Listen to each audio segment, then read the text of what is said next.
अस्सलाम वालेकुम, आप देख रहे हैं सिटी 11 न्यूज़ पाकिस्तान HD। खबर शामिल करते हैं नौशेराबादी सोन से। हमारे नुमाइंदा मलिक ज़ाहिद फारूक अवान की रिपोर्ट के मुताबिक कायद-ए-आज़म मोहम्मद अली जिन्ना और कायद मुस्लिम लीग नून मियां मोहम्मद नवाज शरीफ की सालगिरह की तकरीब ज़िया एंड अहमद कॉलेज खुशाब में मुनक्कद की गई। इस मौका पर रहनुमा मुस्लिम लीग नून जिला खुशाब चौधरी शुजा रहमान टीपू एडवोकेट ने अपने ऑफिस में कायद-ए-आज़म मोहम्मद अली जिन्ना और मियां मोहम्मद नवाज शरीफ की सालगिरह का केक काटा।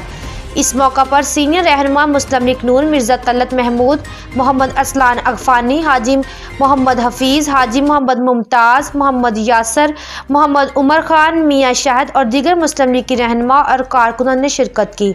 इस मौका पर कहा गया कि हम वज़ीर आज़म पाकिस्तान मियां शहबाज शरीफ और मरीम नवाज़ के साथ हैं और उनकी क़यादत में पाकिस्तान को एक खुशहाली, रोशन और मजबूत बनाने में अहम किरदार अदा करेंगे। मज़ीद खबरों के लिए देखते रहिए सिटी 11 न्यूज़ पाकिस्तान HD।